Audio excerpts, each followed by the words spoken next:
Hey everybody, welcome back to Engaging the Phenomenon. And today we have an awesome guest. His name is Steve James from the Guru Viking Podcast. So welcome on, Steve. Thank you, James. Yeah, Steve and James. For anybody listening, if you're interested in anything that has to do with meditation, mindfulness, and even consciousness, I would highly recommend Steve's podcast, the Guru Viking Podcast. In my opinion, it's one of like the best about meditation podcasts out there. So you do some great work with that, man. Thank you, James. I appreciate that. And for anybody who's interested in psychic phenomenon, I don't know if Steve here would go so far, but I would go so far as to say that if you're interested in psychic phenomenon or high strangeness, that kind of goes hand in hand with meditation, which is something we're going to get into later in the podcast. But just for the listeners, Steve, who are you? Who is the Guru Viking? Yeah, I live on a boat in the UK. Actually, that's what you can see if you're watching on video. Sometimes if people see this video, they think, where is he? Is he in a shed or is he in some basement? Actually, I'm on a canal boat. In UK, we have these man-made waterways and they have these narrow boats. It's 6'10" wide, actually, and 59 foot long, my one, but there's different lengths. And they used to have a little cabin and then a big area for cargo and things. And they were dragged up and down the canal system by ponies, actually, along what they call the towpath. They call it the towpath because it used to be how these ponies and horses, I guess, would tow the boats along. But now people live on them. Yeah. That's cool. That's cool, So man. That's where I live. You're the first person I've seen on one of these boats, but I found you actually on YouTube. And it was through your video with Daniel Ingram. And that was a great interview. I recommend people check it out. But how'd you get the name Guru Viking? Well, it's, I'm not a guru or a Viking. That's the first thing that should be made clear. It's a little tongue in cheek. It's maybe a little bit of British humor. The podcast is not a spoof podcast, for example. The website's not a spoof website. But on the other hand, I think a little bit of humor and lightheartedness. Anyway, it's part of my personality, and so that's where it came from. Of course, Viking, because I have a big red beard and I live on a boat, and so that's where that comes from. And I grew up on the Shetland Islands, which is a kind of Viking kind of place in the north. And Guru, of course, because of the themes of the podcast, which are to do with, as you said, meditation, spirituality, contemplative disciplines, and even we stray into academic things. And indeed, as you've mentioned, we do also talk sometimes about psychic phenomena or special powers, like siddhis, they're called in Sanskrit, siddhis, special powers that are said to be possible to cultivate, either as a passive effect of meditation, or indeed some systems suggest one can actively cultivate specific siddhis or powers. So I sometimes ask my guests about that, where their work or where the conversation, gets into that kind of area. States of high concentration, for example, where we're looking at ritualistic magic and so on that occurs. For example, one guest on the podcast, Dr. Ben Joffe, an anthropologist. He's based in South Africa now, but he was doing his PhD out of Colorado, I believe, and he studied. His PhD was about the Nagpa, the white clothed Sangha, the Nagpa. And anyway, perhaps some of your viewers know who they are, and perhaps not. But they have many reputations. But one of them is as being sorcerers and having the ability to use nak, to use mantra, to wield them in powerful ways, and so on. So anyway, when I'm talking to a guest like that, for example, yeah, of course, things of that nature will sometimes come up. That might be of interest, to your listeners. Mm-hmm. Yeah, and also, Daniel Ingram, he's been on there quite a few times. He will sometimes talk about the siddhis or the powers that comes up often, whether you're talking about mythology or it's actually within these people's within I guess, those traditions and philosophies, belief systems. So how did you get into to meditation and mindfulness? Well, I, in a certain sense, from a young age, was, I suppose, interested in that sort of things, in those sorts of things. I was an altar boy in the Catholic Church on this little island of Shetland, and through various reasons, to do with the style of the priest there, and also to do with my mother's influence, I suppose, I didn't get really into the doctrinal side of Catholicism at all. My mother had this phrase, a quiet faith, a private faith. She had this idea of the Mass being a sort of place, the Mass being the ritual of a kind of contemplation, in a way, quiet contemplation, private.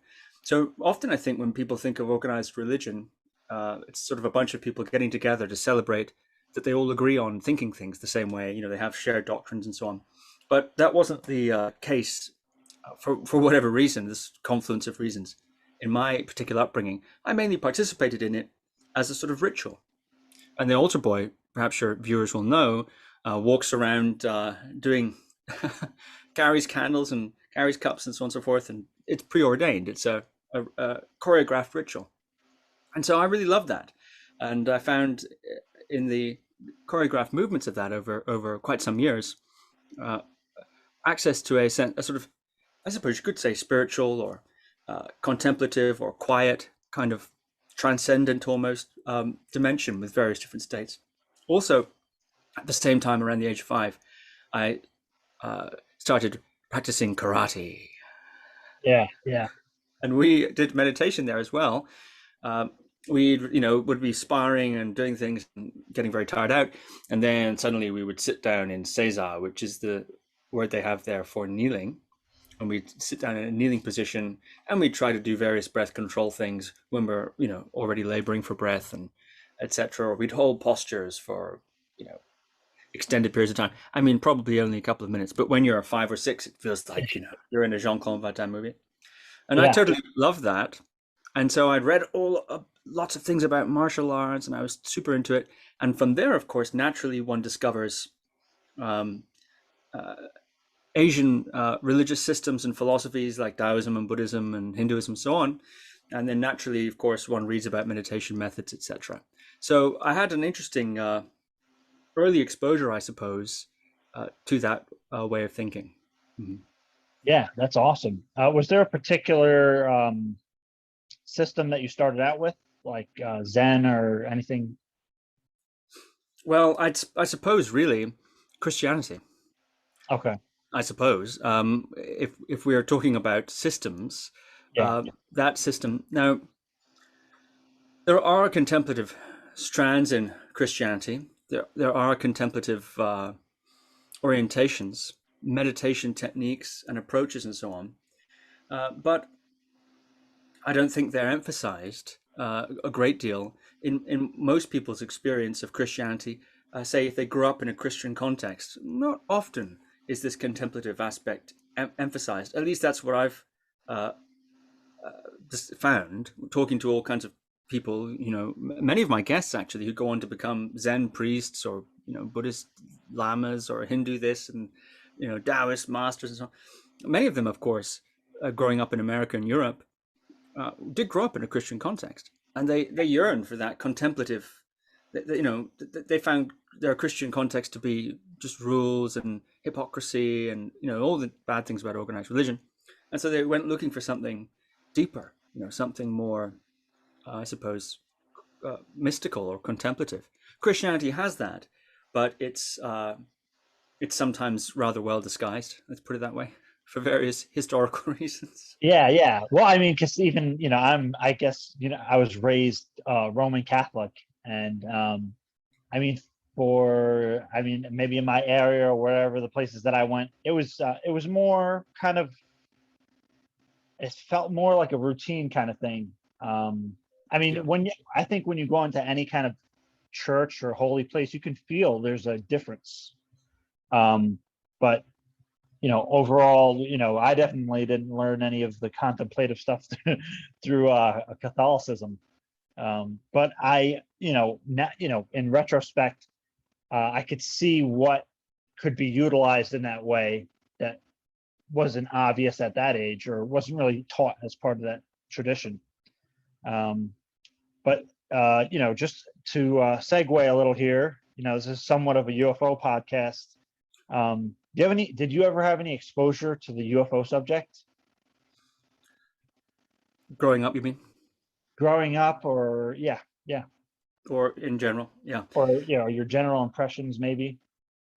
Well, of course, movies, just like everybody else, I suppose. Yeah. And I think occasionally meeting people like yourself, for example, who are very well read and very well informed about the subject. So sometimes I've heard about it through that means. I haven't myself done a very deep study on it, I must confess. Right. Yeah. I mean, not everybody is kind of specialized in their own areas. My own experience happened to stumble across this, for my own reasons, and that took me down that path. Have you been aware over there on your boat, or you probably haven't been traveling much because of current circumstances, but of some of the ongoing news that's been going on in the media? Yeah, I am aware of recent reports. We're recording this in August 2021, so I'm aware of reports in the last, I guess, 3 or 4 months, maybe, I don't know, maybe a little longer, of more mainstream reporting of UFO, unidentified objects, and apparently US government releasing various things. I've heard about that. I haven't looked at it in detail, but I have been aware of it. It's been in the mainstream narrative, I think, a little bit more prominently. Would you say that's fair? 1,000,000%. And actually, over here in the US, it's like, they're like beating it over our heads, kind of. US, I mean, it used to be like you'd see kind of like a funny UFO article or coverage on the news, a few times a year, and now it's kind of weird if there's not a UFO story printed every day. Really? Yeah, it's had waves. Like right now, it's kind of on a slow thing after the UAP task force report was released.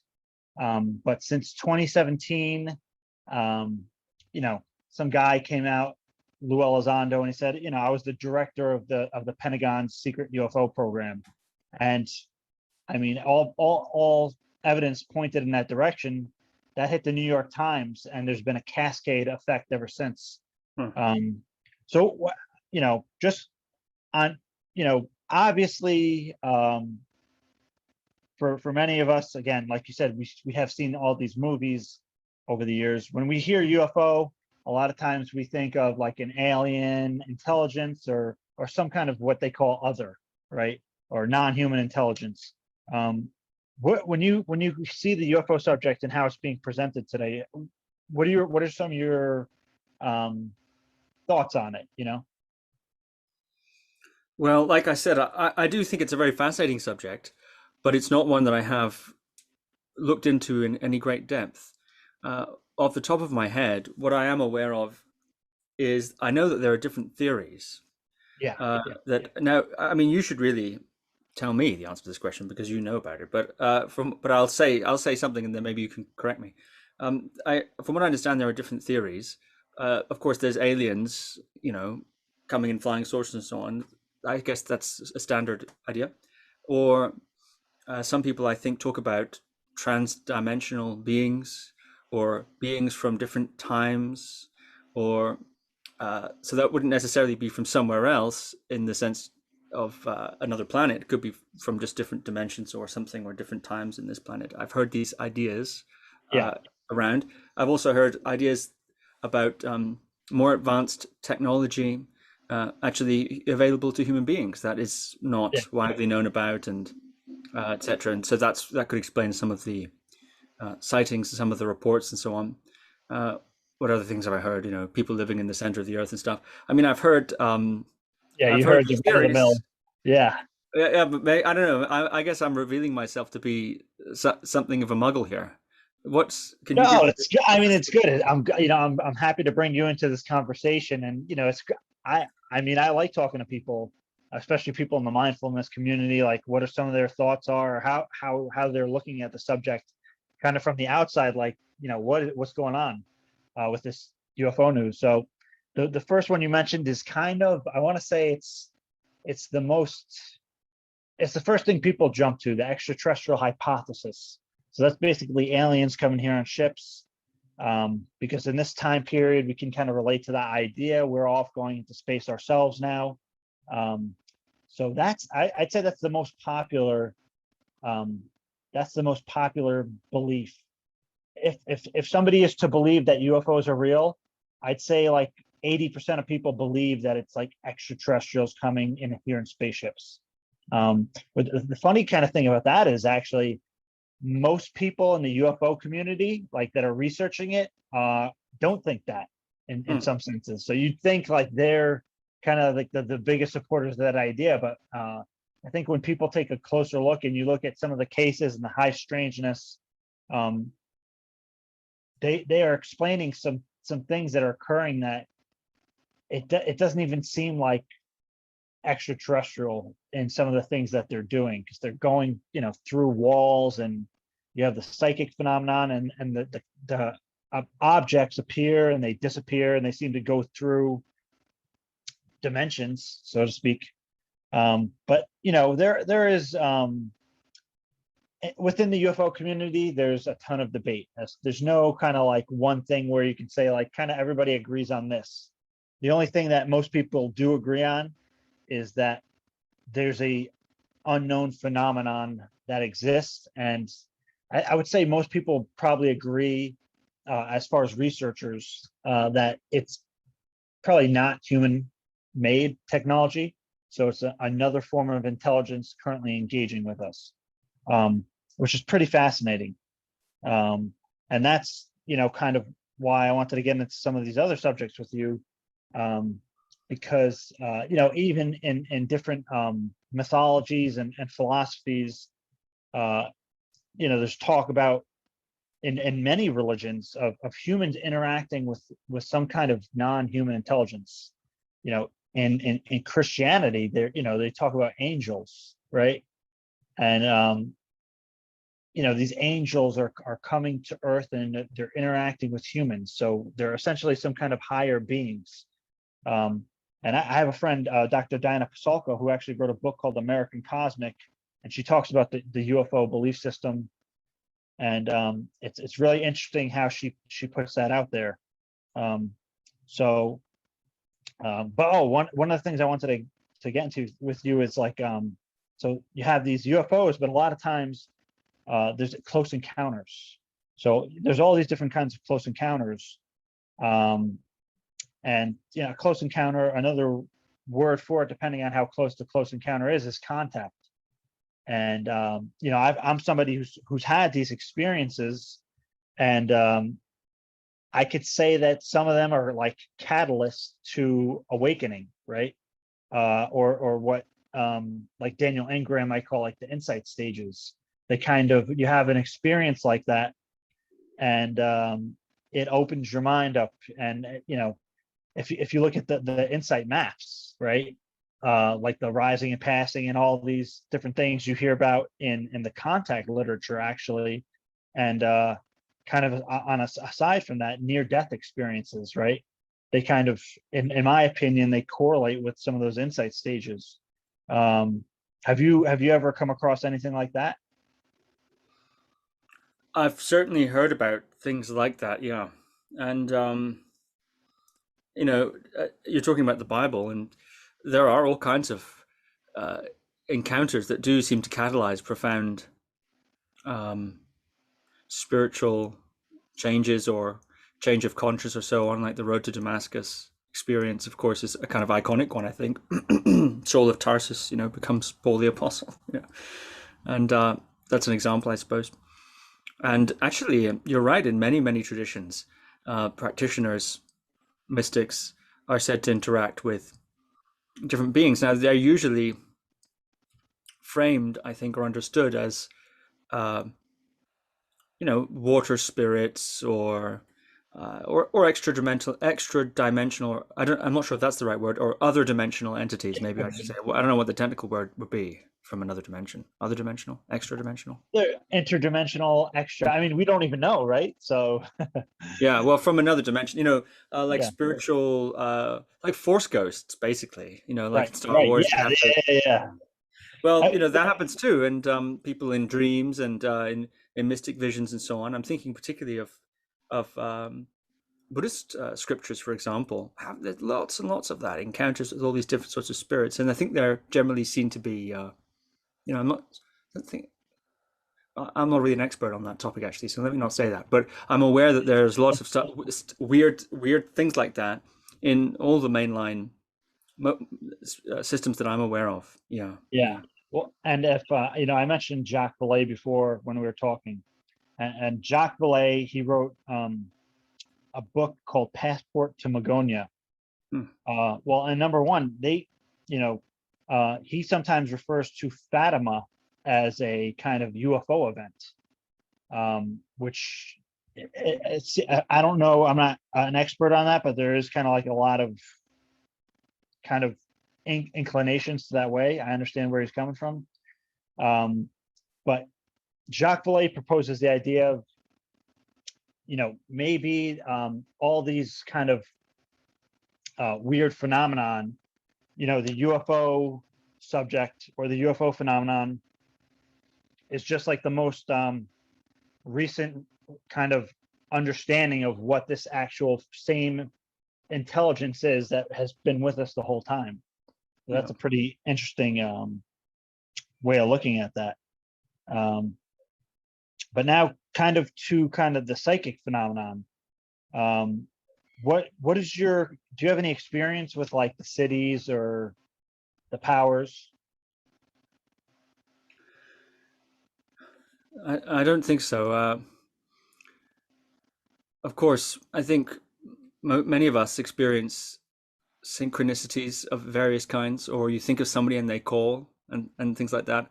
It's hard for me to say with any certainty, how much of that's just confirmation bias and so on. Right. Absolutely. I think for the individual, well, for me, maybe, I think it's a very fascinating area. I've never been especially interested in cultivating the Siddhis. There's that phrase, and I'm afraid I'll have to paraphrase it, where some yogi or other is saying, well, you can fly through the air and do all these amazing things, all these great Siddhis, but to transform one negative emotion is the real Siddhi. It's a little.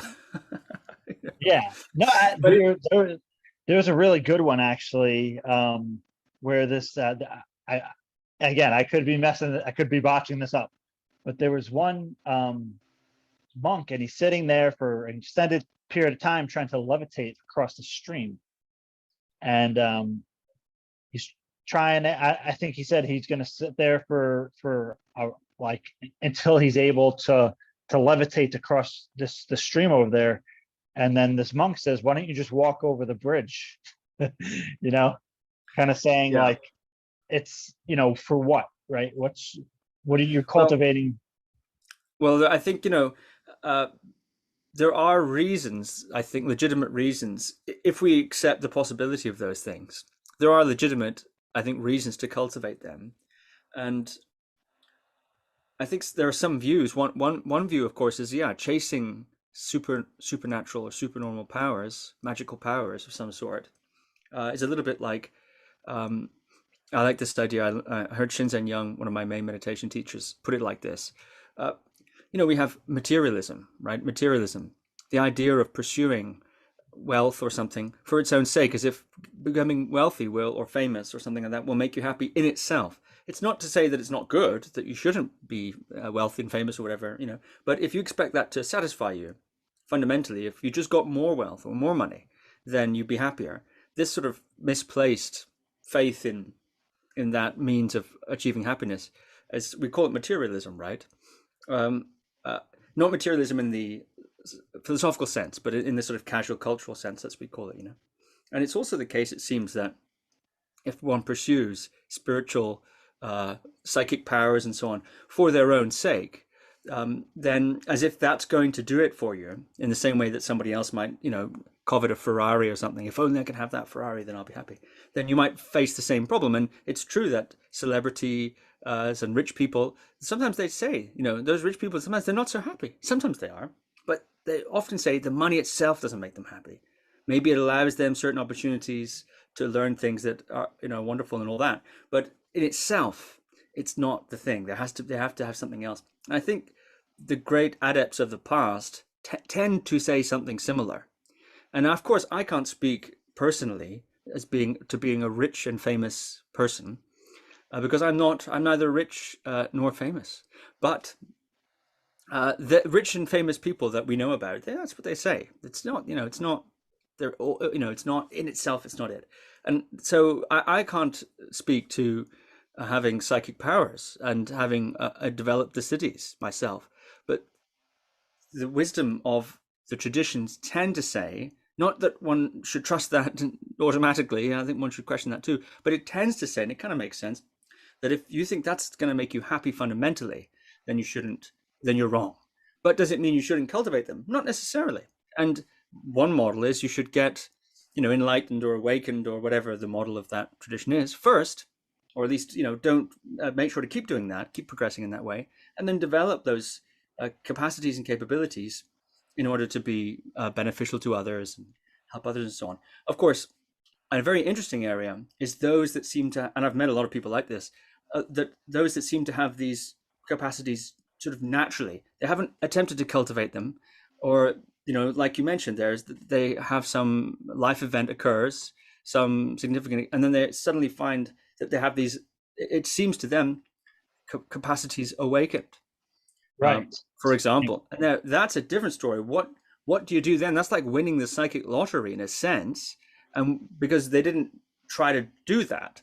So Right. What happens to lottery winners? Well, lottery winners, they don't have a very good prognosis, because I think we all know why. Maybe I won't repeat why. But winning the lottery can really ruin your life if you're not careful. If you can handle it, of course, it's great, because now you have lots and lots of money and you can do whatever you like, whatever that might be. I guess sit on a beach drinking cocktails, or save the world, or whatever it is you want to do. But there's no guarantee that just having all that money it could crush you. And it does, lottery winners. I think there's a lot of popular studies on that. Myself, I think I'd still like to give it a shot. I'd still. I'd like yeah, why not, right?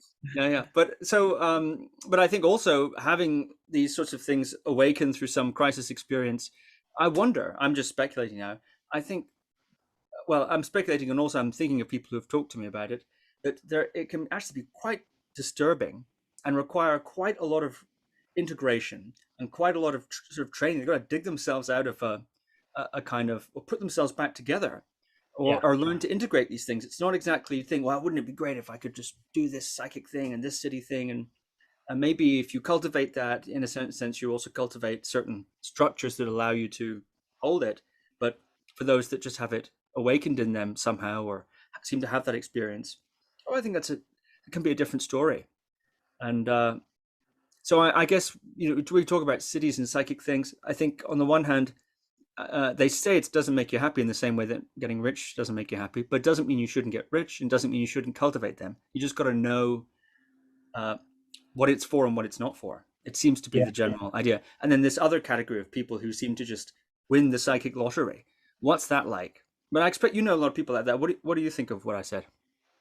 Oh, well, again, I'm somebody myself where I had contact experiences, with UFOs, for lack of a better term. But there's also the case of this guy named Dr. X in a Jacques Vallée book called The Invisible College. And he talks about this French doctor who had this contact experience, and it transformed him.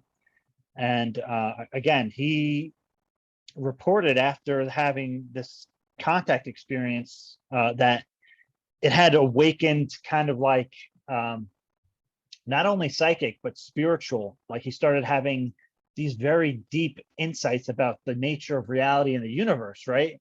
and that kind of went hand in hand with what he would report as intuition and psychic phenomenon. I personally, I think that most people, I think that most people have psychic experiences to an extent, but are not psychic per se. So like, I think by happenstance, most people in some point in their lives are going to have maybe even mild experiences. If we want to categorize, say, like out of body experiences as something of a psychic experience, I think probably a lot of people have probably had an out of body experience. I don't know. I mean, I had them even when I was young. They were very vivid. I didn't know what to make of them, and they were completely sporadic. And it's kind of like the thing where you, as soon as you see your body, you're like, holy crap, that's me, and you just slap right back in. That kind of thing, I think, might happen to a lot of people. Or again, you have the synchronicities. So I think that it makes sense that probably most people could cultivate it to a minor degree. But again, you're going to have superstars, and these superstars that are just like, again, you said they hit the psychic lottery, are going to have much more potent experiences probably. And it's the United States government actually did a whole investigation into it, called Project Stargate, and they took people that they kind of they were able to see that these people had some kind of intuition, or they were on the battlefield and they always seemed to be able to avoid danger. And so they took those people in, and they wanted to see if there was something that they can do, and they created a whole program around it, and actually ran for like 20 years. And the United States government they made a movie about it. Actually, it's called The Men Who Stare at Goats, and it's like a comedy, and it's based on a real story. Kind of like the main theme is real, but then they made a comedy out of it, right? But it is true that the U.S. government tried to study the psychic phenomenon, and it correlated with UFOs. So they had these remote viewers. They'd give them target numbers, and they try to see somewhere. They wouldn't tell them what they're trying to look for. They would just try to perceive what the target was, and they would pick up on these like Soviet Union or Russian submarines with pretty startling accuracy. It was kind of weird. And you're talking about top secret classified programs. So they had enough of those where they're like, okay, there's something to this. It's beyond chance, as far as the numbers that the percentages. But that, I think, is very fascinating. But a lot of the really good viewers they had, they'd be doing a thing, and then all of a sudden they'd report some kind of UFO, right? So you got a lot of the UFO stuff in there. And then there was when the ATIP program came out, the Advanced Aerospace Threat Identification Program came out in the public in 2017. What I was telling you about with the New York Times. One of the things that they were studying was Skinwalker Ranch. I don't know if you had ever heard of Skinwalker Ranch. Have you? That does ring a bell. Does that involve? Didn't South Park do a spoof on that to do with cows? I don't know about that. I don't know. I'm not sure about that. No. But it's a place in Utah. It's this ranch with apparently all this paranormal activity. Interdimensional UFOs, and the government actually spent millions of dollars investigating this, which was kind of funny. But getting to kind of like we're talking about some psychic phenomenon and some of the powers. Have you ever heard of CE5? Yeah. What are your thoughts on that? Just your general impression just from hearing about it. Well, I maybe there's something else I can say about the psychic things as well, but C5 briefly, I think it's a protocol developed by Stephen Greer, Dr. Stephen Greer, UFO disclosure figure. and as you were telling me before, trained in TM and meditation and so on. And from what I understand, they get together in the wilderness somewhere or out in the desert or whatever like that, and they use meditation techniques to attempt to, I suppose, invite a UFO experience. So from what I understand about the protocol, they imagine where they are, picture where they are, like a Google Maps, going up, up, up, up, up like that, as a kind of almost like sending a GPS signal out in a way. Yeah. And through some means or another, I'm a little foggy about how they contact how they said they're going to contact these beings and so on. But they do that, and then it can attract. The theory is it attracts UFOs or these experiences, and from what I understand, a lot of celebrities have done it actually. Yeah. Well, and actually, yeah. True. I think it's quite well known, quite famous, and there's an app. I know there's an app about it, and there's documentaries about it, and he's very famous, of course, Stephen Greer. And I think yeah, because actually he started that back in the 90s, but there was another group doing that in the 1970s in South America called Mission Rama, and they were doing the identical. They're going out into the wilderness or wherever, and they're doing meditation. They're doing fasting, concentration exercise, and they're having these UFO sightings. Coupled with, in their case, different messages. So that's really interesting. Have you ever come across anything that correlates with that in the different spiritual traditions? Well,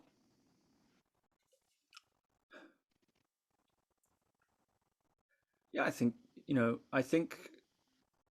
you could make that case. One of the interesting point you made earlier, that maybe UFOs are just or another way of representing some kind of phenomena that maybe in the past would have been called angels or demons or nagas and dun of various sorts, for example. I think that's an interesting point, and I think the same point could be made for psychic experiences of various kinds. It depends what we consider to be a psychic experience. I think many people, as you point out, have gut feelings, intuitions, a funny feeling about this. In other words, you could say it's information they don't know how they got it, right? Or it's a feeling or a hunch they have that they can't substantiate. So they can't say, well, I can see this piece of evidence and this piece of evidence, and which has led to this conclusion. They just have a feeling. Don't go in there. Don't drink that lemonade or whatever it is. And usually the story goes something like, "And I did anyway," and then And I knew I shouldn't have done that. Right? How do they know that? Because there's this intuition. So a lot of people have that, and who knows, what that is. There's an interesting book called Thin Slice by Malcolm Gladwell. No, it's not called that. It's called Blink by Malcolm Gladwell. I heard about it. And he talks about this idea of people who are very, very expert at things can take a lot of information in, and it feels like a hunch and intuition. He gives the example of a fireman who just knew to duck, and then suddenly a fireball came over their heads. He had no way of knowing that. Something about maybe the air pressure change or who knows what. Nothing he could consciously decode or decipher. But there was something about something about his environment he was able to take in an unconscious way or subconscious way or something like that, and it gave him that impulse to do that. Anyway, so I suppose it depends really what you mean by psychic phenomena. Of course, I've met a lot of people who've claimed to be able to see things and know things and hear things and feel things and so on, and channel this and the other. I've met a lot of people like that. I can't say I've ever. I remain open-minded, but interested. Actually, very interested. That's one of the reasons I have a podcast, is because I'm very interested in people's experiences of that in that kind of direction. It's very amazing, I think. But I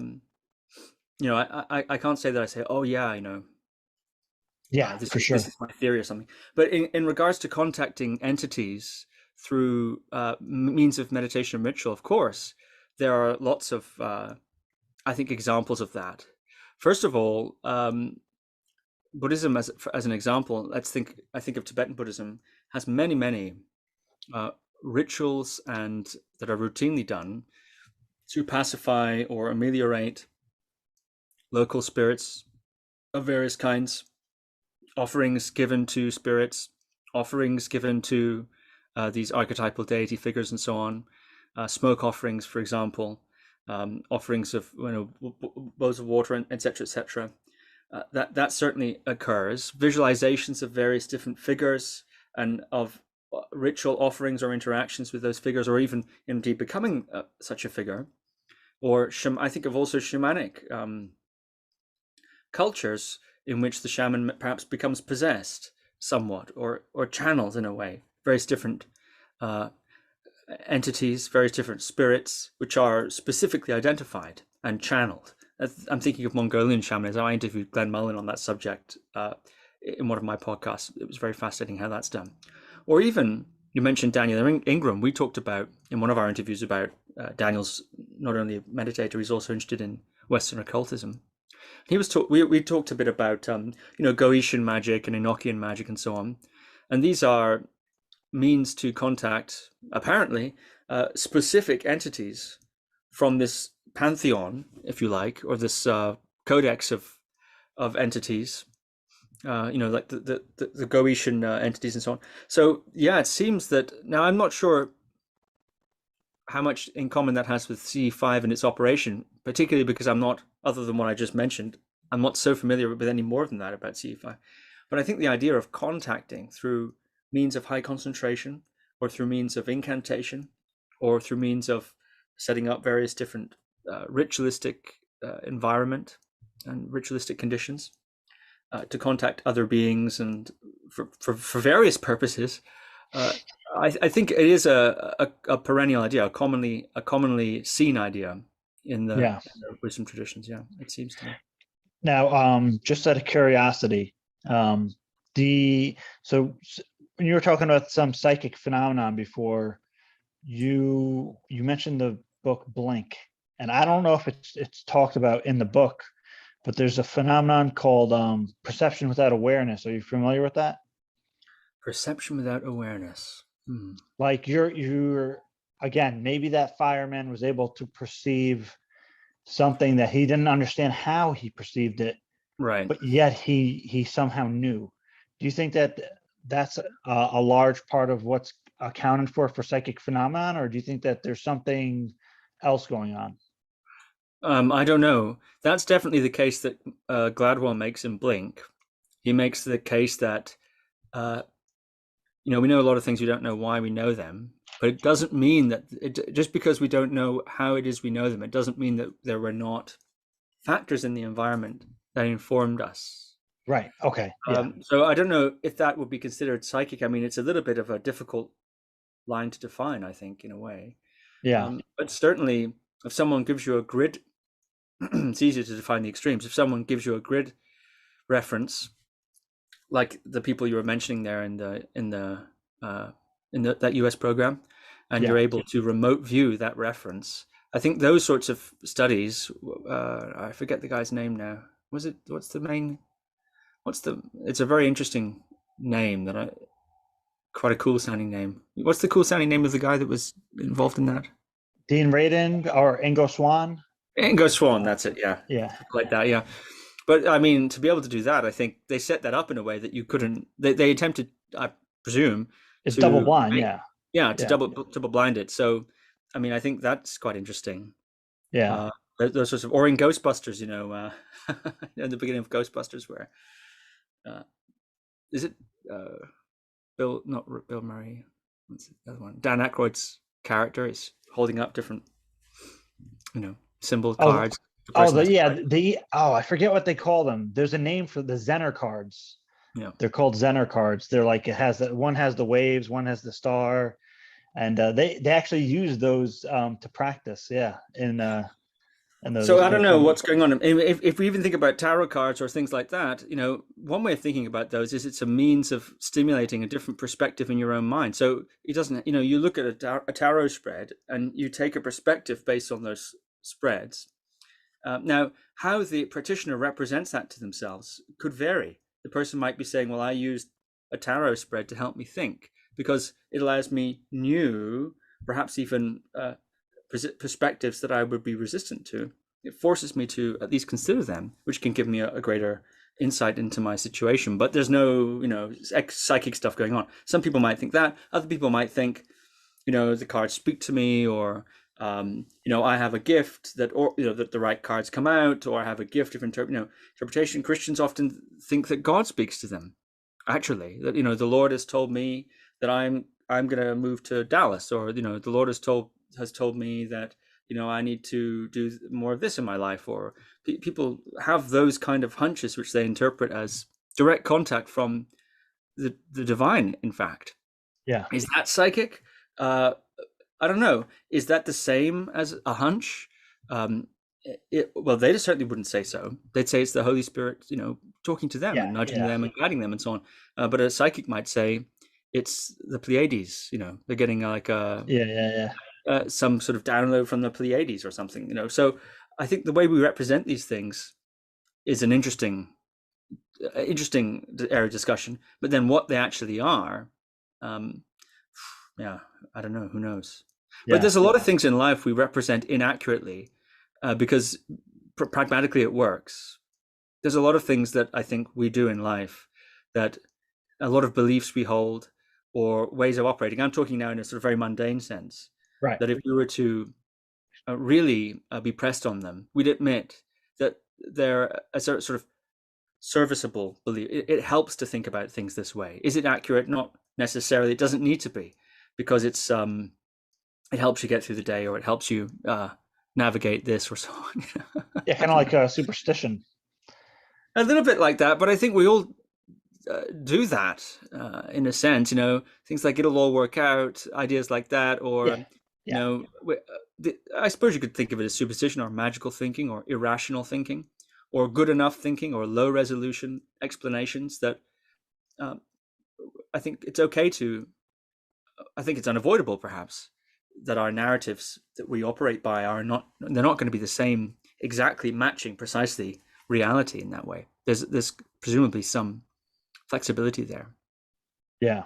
One of the interesting things I'll note about CE5 is that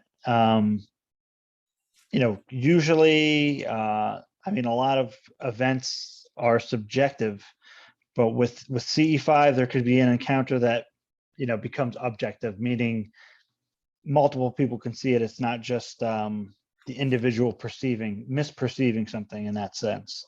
Although a group of people could misperceive things as well, that certainly does happen with misidentifications. But there are some good cases where something occurs and it could be objectively seen. That's kind of what I like about some of the good remote viewing studies and stuff like CE5, because there's something tangible at the end. Again, you're going to come to the conclusion of, well, I don't know what this is, but it warrants further investigation. But again, speaking about CE5, one of the big things in CE5 is meditation, and right. You teach meditation, right? Yep. So if for the listeners, what's like a good meditation practice? Well, it depends on a lot of things. There are many different kinds of meditation practices, and there are many different views as to how to categorize them. Some people, for instance, say that all the practices eventually lead to the same place, that they're all going up the same mountain. Some people say that, a kind of extreme perennialism view. Some people say that they're apprehending different facets of a diamond. So even though they arrive at slightly different places, in other words, a different face of the diamond, it is still the same diamond. So if you do practice A, you might get to the diamond, but you see it in a certain way based on your approach vector. But if you do practice B, yes, you'll also get to the same diamond, but perhaps a different face. So your experience will be different. Your access to its various qualities may be different, and so on, or whatever. I think that's maybe a slightly more moderate perennialist view. And then, of course, we go to the other extreme, which is my way is the best way. This practice is the way that does it. All the other ones are either degradations or corruptions or later elaborations that are distorted or just plain old wrong. What do you think of that, about that view? You think that holds any weight? Well, I think views like that, I think it returns to what I was saying before. There's two levels of usefulness, well, maybe many more, but one level of usefulness, one level of way of evaluating the view is it correct or not, or how correct is it? So those are testable claims in theory. I don't know if we can really test the outcome of meditation. Of course, neuroscientists are trying to do that at I think a relatively primitive point now, to try to see the effects, say, in the brain and, for example, and other things. But maybe it might be possible to assess by some objective scientific criteria in the future the effects of meditation at their various stages. So until it's possible to test those claims objectively, then I think it's hard. It's basically just somebody really thinks it's true, so therefore it's true, or they've had some experience which they, in the classic mistake of the mystic, one has a subjective experience and extrapolates from that objective truth. I felt like I'm one with the universe, therefore the universe is one, for example. Those two things don't necessarily follow. You could be right, but it would be more of a guess. Yeah, because there's many other things. Shot. Well, yeah. Well, I guess in that case, yeah. There's and then there's it's like a lot of things we perceive with total confidence and are not correct. If I wake up in the middle of the night and I see somebody in my room and I turn the light on and it's just my jacket hanging on the back of my wardrobe, there's an example, if you want, of my confidence, at least in momentary confidence in what I was seeing, that turned out upon closer examination not to be true. I mean, this is, I think, Enlightenment thinking 101, isn't it? Scientific method 101, really, to test those assumptions. So I think it would be interesting to test those ideas. It could be that one of those extremely fundamentalist views is correct. It could be the case, in which case, but unfortunately, of those fundamentalist views, they all say that. So it's not like everybody thinks it's sort of going in the one direction, except for this one guy who says, no, I'm the way. There's a lot of schools that say, no, we're the real one, and the rest of them are not. So then you have to figure out which of those is the right one. But as a practitioner, but anyway, your question. So I suppose that's one way of evaluating those claims. Right. Yeah. I think probably a perennialist, a moderate perennialist view makes you more fun at parties. The extremely perennialist view seems a little naive. The extremely fundamentalist view seems a little unlikely, given that there are many people who think that. So you're competing then with other equally certain people making the same claim, and there doesn't seem to be much way of differentiating those claims. So that seems also maybe. So I guess if you had to guess, I think you'd be more fun at parties if you said a moderately perennial view. We're all going to the same diamond but a different face. Now, I don't think that necessarily being fun at parties is how you should orient your life philosophy. But what it would give you, so I'm being a little tongue-in-cheek here, but what it would give you is the ability to preserve the differences and the unique qualities of the different methods and their unique ideas, whilst at the same time having an overarching narrative or an underarching narrative, or at least a sense of camaraderie or relationship between those traditions. We're all going to the same place can be it's a little flattening, and it turns out people don't have the same experience. So it's a little bit homogenizing, and the only way is a little bit, I guess, it's sort of civil war, isn't it? It's like, spiritual civil war, which has happened. People do tend to have a habit of exterminating each other for lesser reasons than that. But then the middle way, I guess, where you say, well, there's differences and there's also similarities. I like it, So, but in terms of CE5, I'm not sure what the protocol is, but from what I understand, most ritualistic meditation or meditation aimed towards Siddhi or aimed towards, and I'm speaking now only in terms of what I've heard or read, not from personal experience, but most ritualistic contacting entities, making, spells and things of that nature, the kind of category that I think CE5 could be said to be in, requires high degree of concentration, high degree of highly concentrated states. So we're talking then jhanas, jhana states, right? Or stages of absorption and samadhi, such as discussed in Patanjali's Yoga Sutras, for example. Yeah. It seems, or which also can be accessed, it seems, perhaps altered states and so on. Trance states maybe would qualify as another access point. That there we have TM, where you repeat this mantra and it gets you into this kind of trance state, or perhaps this deeply concentrated state.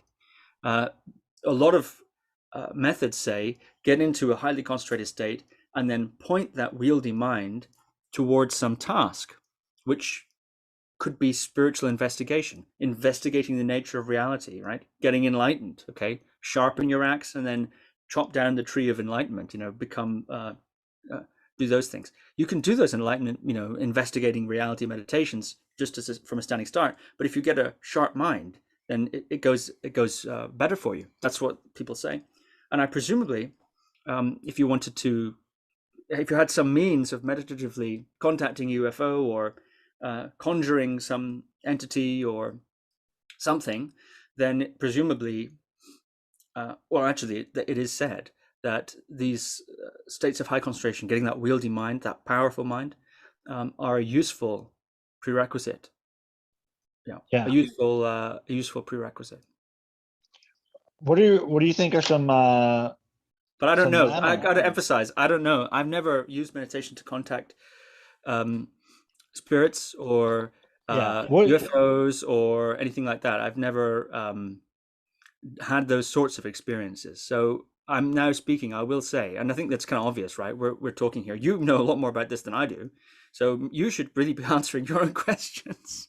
Well, I'm from this conversation. I'm just looking for your perspective on a mindfulness thing. It's good to see perspectives from outside an echo chamber, right?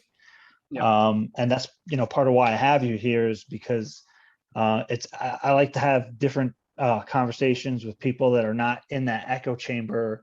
Sure. And you have a different kind of conversation going, and again, you're going to have different insights. I can go into my church and ask, I know what they're going to say when I go in there, but if I go into another place, they're going to have a completely different thing. It's going to open your mind in a different way.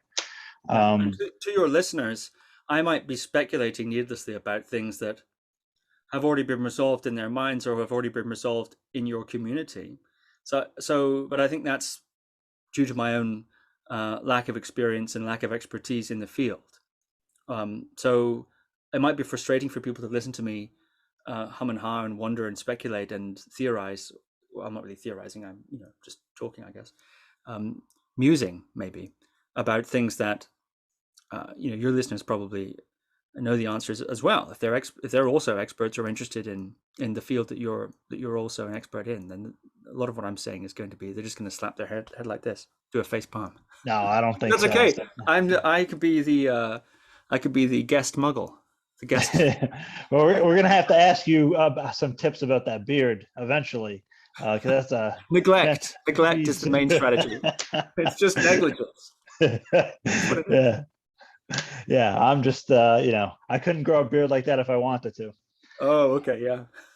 Well, actually no, I never tried because I have to work, and at my job, like I got to shave and all that stuff. Yeah, well, you're a respectable person who has a respectable appearance. I, on the other hand, my appearance is characterized by neglect. So that's what this is. But for people that are looking into like mindfulness or meditation, the spiritual path, what would be some advice for people kind of looking in that direction? Well, yeah, I think the first thing to know is that there are many, many different styles, and that there are many, many different views, if you want. Some religiously informed, some more informed from a more sort of secular point of view, etc. Some of the techniques are so different that they appear to be almost diametrically opposite. So to look around and try different things and see, get a taste of different kinds of meditation. Don't make the mistake of trying one kind and thinking, oh, I don't like that, or it does, it doesn't interest me, because maybe another kind would, So if you have that impulse, to look around, and the internet, of course, is a great resource. That's one of the things I try to do on my podcast, Guru Viking Podcast, is I interview different meditation teachers and scholars and different people like that, some of whom have had very interesting lives. And so I try to present a range of people that you could listen to a podcast like that, and not all of my guests are going to agree with each other, for example, but you get a sense of the range. And then just to begin to try things and follow your nose, do some reading, do some research, watch some YouTube videos, try the practices. A lot of people like to download the apps and things like that, Yeah. Come to, try things out and give it a shot. I think at the beginning, anything is good. Any kind of meditation, just trying it out is worth doing and seeing what you like. I think that would be my advice to begin with. Of course, if I was talking to somebody, I could do a lot of that work for them by asking them, "Oh, what are you interested in meditation? Why are you interested in meditation? Do you want to calm down, or do you want to discover the meaning of life, or do you want to cultivate positive states, or etc. etc. What kind of person they are, and what their personality is like?" And then I could, in a sense, curate for them. But of course, talking to an audience, a general audience, they don't have the benefit of that. So I would say just to recognize there's many different types, and to try different things and look around. And you're a great resource, I think. Actually, you know a lot about meditation. It's one of your other passions. You were telling me that before we went on air, that even though this is a UFO podcast predominantly, that another one of your great passions is meditation, actually. Yes, sir, it is. It's something I do. It's part of my life, right? The study of it, the practice, the exploration. So I find it fascinating, and I'd give similar advice. You really have to try a practice out. And I mean, my own thing would be like, stick with a practice for at least 2 weeks, unless it's just completely jarring for you, just to see, because some of the acute effects come within a duration of time. So if you take a style of meditation, you do it once, you might be like, this sucks. But then you try it for 2 weeks and you're like, I get it. You have those initial insight experiences, which you get to understand what the meditative state is. And that's one interesting thing of meditation, is that people are projecting often what they think meditation is supposed to be like, rather than what it is and when you get there. So sometimes a lot of people are just overthinking it in a sense.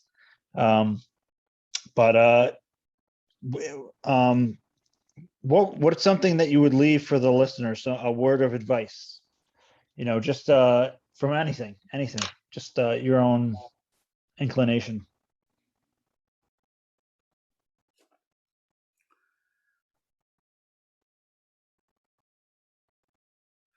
Don't listen to advice from red-headed men living on boats. That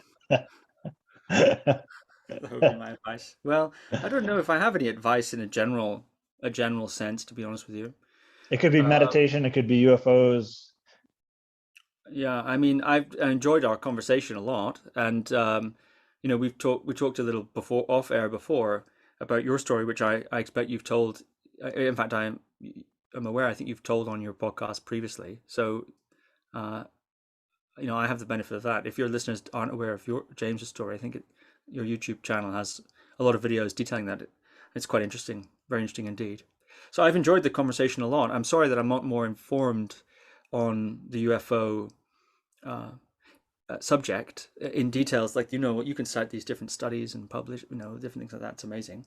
But I do find the subject very fascinating, actually, and your experience is very interesting. And so it's been really good fun. Thanks for having me. Yeah, sure. And just obviously for people listening, where can they find your work, podcast and website and everything? www.guruviking.com, guruviking.com, or on YouTube, Guru Viking, or on Spotify and everything, a podcast, Guru Viking. Yeah, he's on Instagram, and you got to get your Twitter going. Twitter is happening, bro. Is it? I hear It, it's the seventh level of hell or something. I hear it's this really it takes all your time and everyone's fighting and so on, isn't it? kind of, but I mean, it's I mean that all depends on you, right? So Oh, what are you giving your time to? But no, seriously, Twitter. There's a whole thing called UFO Twitter, and oh, really? it's like nonstop. Yeah, there is a lot of back and forth, but it's a great place to kind of coalesce if you can hang, I suppose. It can get a little wild. Yeah, well, that sounds very interesting. I think, one of the reasons I do a podcast is because I prefer asking questions than than answering them in a way. And so I don't know, on Twitter, you have to say stuff, right? You have to make statements about things, hot No, takes and so on. you can ask questions. Oh, you can? Oh yeah, big time, Oh, dude. And that's how conversations start, right? Usually. But anyways, man, I really appreciate you coming on, and I hope to talk to you again soon, man. yeah. Nice to meet you, James. Thank you very much. Likewise, take care.